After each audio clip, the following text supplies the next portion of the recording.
Hi everyone, I'm Ian Harvey, massage therapist. Today we're going to talk about deep tissue massage basics, the most basic of basics, and I'm hoping this is going to be useful for people who are fresh out of massage school and for people who have been out for a while and would like to kind of refresh their approach to deep tissue. I'm going to be doing a few of these videos. Today we're going to be talking about how to touch people in a therapeutic way and how to apply pressure in a way that's body friendly and that feels deep and profound and that is friendly to your body as well. If you'd like to skip ahead, click on the table of contents down in the description. Before we get to the demonstration, I want to clarify that I don't think that deep tissue has to mean deep pressure. I think that it means profound massage. Massage that you can feel to the deepest part of you, even if the pressure isn't all that deep. So using your elbow and all of your body weight is a good shortcut to making it feel profound, because you'll feel that to the deepest part of you, but things like body rocking and static holds, even ones that don't use a lot of pressure, can feel very profound. And just keep that in mind as we talk about the quality of touch. All right, so I've got Sam here with me today. Hi. And to start, let's talk about the first contact. When you first lay your hands on a client, whether it be a brand new client that you're seeing for the first time or someone who you've seen for years, I think a good rule of thumb is to make this first contact a question rather than a statement. So as I'm applying my hands here, what I'm trying to do is ask what's going on with this body under my hands, and I'm also asking, can I make contact? I've had some massages where the massage therapist kind of marches into the room and puts their hands on me like they own the place, and that's not the message that I want to convey. Even though we've already had our pre-massage discussion, even though the person's here for a massage, I still want to ask, is this okay? And to do that, I do what my school, the Florida School of Massage, calls the airplane landing. And it looks a little something like this. You make contact slowly and confidently. And the most important part is that it's gradual. Instead of making a statement like, I'm here to fix you, you're asking the question, what's going on with your body? And is this contact okay? And you can do the same thing when you take your hands off the body, very gradually. Try this with a fellow massage therapist. Try this airplane landing and airplane takeoff.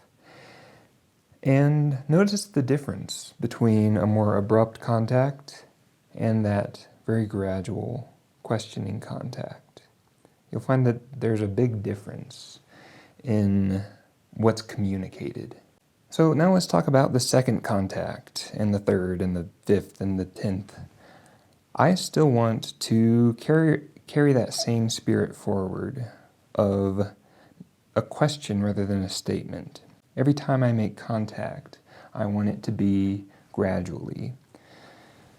So I'm still going to do that airplane landing, and as I do so, I'm going to remain curious about what's under my hands. I'm going to listen intently to all of this sensory input that's coming from my touch receptors. And I'm going to change the shape of my hands and the pressure that I'm giving accordingly. And as I'm applying this pressure, I like to have a few intentions in mind. I like to have that curiosity, and I like to be thinking about kindness and comfort and non-judgment. With these first few contacts, I want my client to already have an idea of what my massage is about. And I want them to realize, just based on these first few contacts, what they can expect, and that they can kind of let go here, that it's okay to sink into the table. that it's okay to get out of their head and down into their body. There's a big difference between intentional contact, where you're purposely keeping these concepts in mind and purposely giving all of your attention to your client, versus distracted massage, where your head is up in the clouds, you're thinking about Pokemon, I don't know.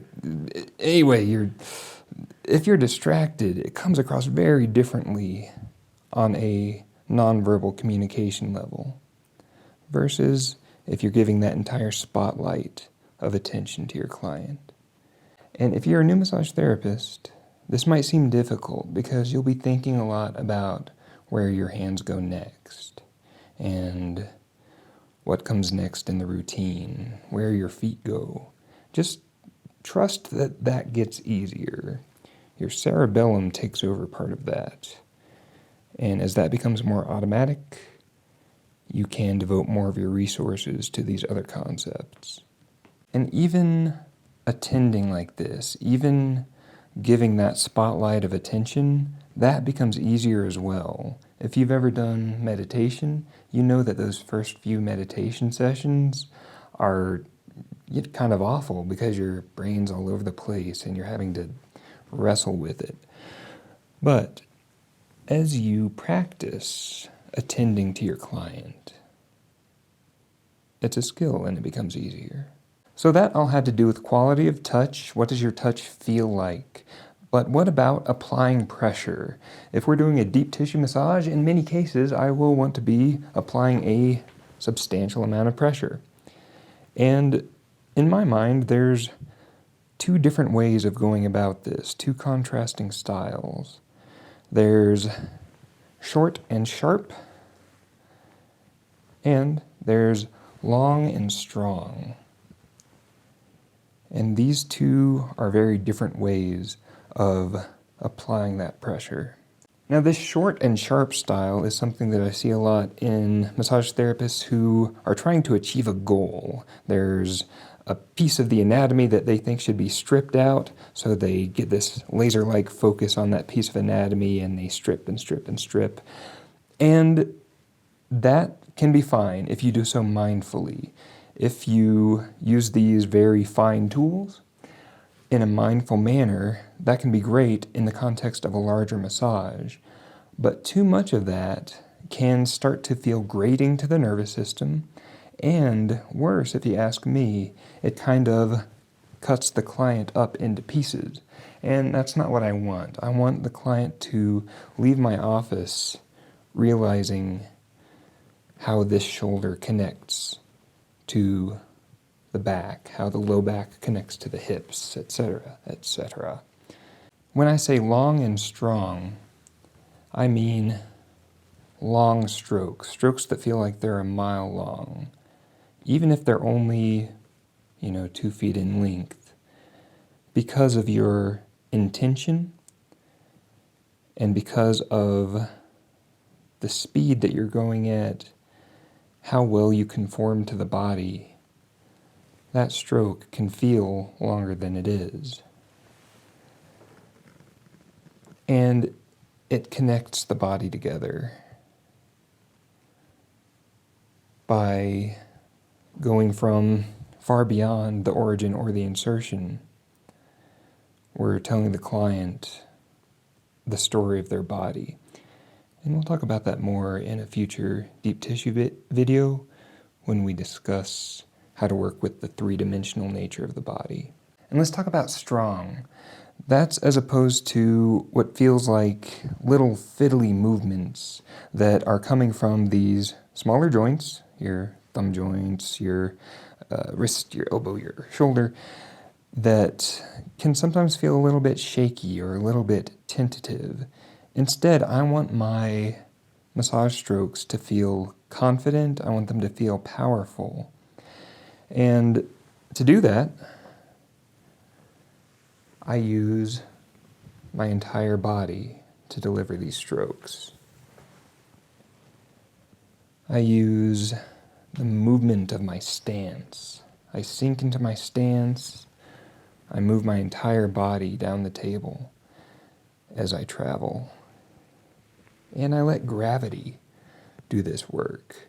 My shoulders and my elbows and my wrists stay at relatively the same position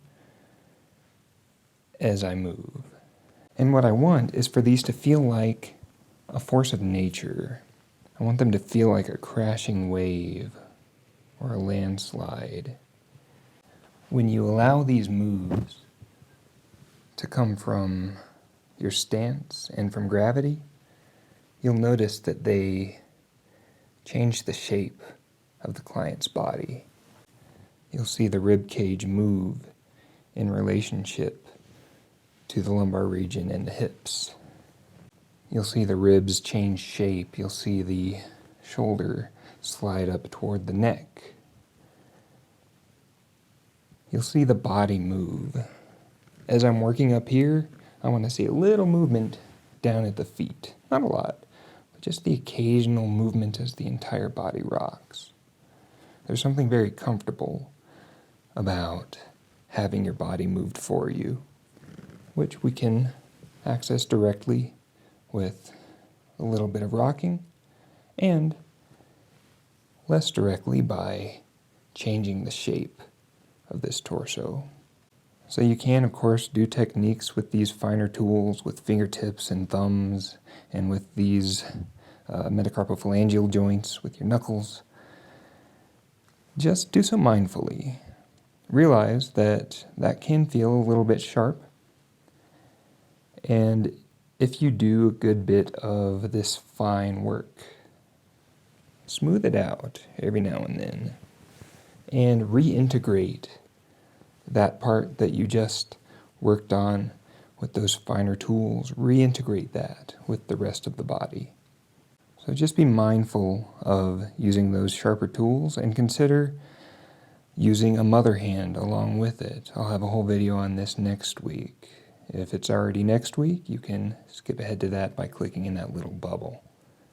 So just be aware if you find yourself getting caught in this short and sharp style of massage, and move back into these longer moves. And when you apply pressure, do so using your whole body, and watch their body change as you do so. This, to my mind, is one of the easiest ways of improving the quality of touch in your massage. Okay, so that's my first Deep Tissue Basics video. Let me know what you think down in the comments. Let me know what you'd like to see next. Consider subscribing, and I'll see you next time.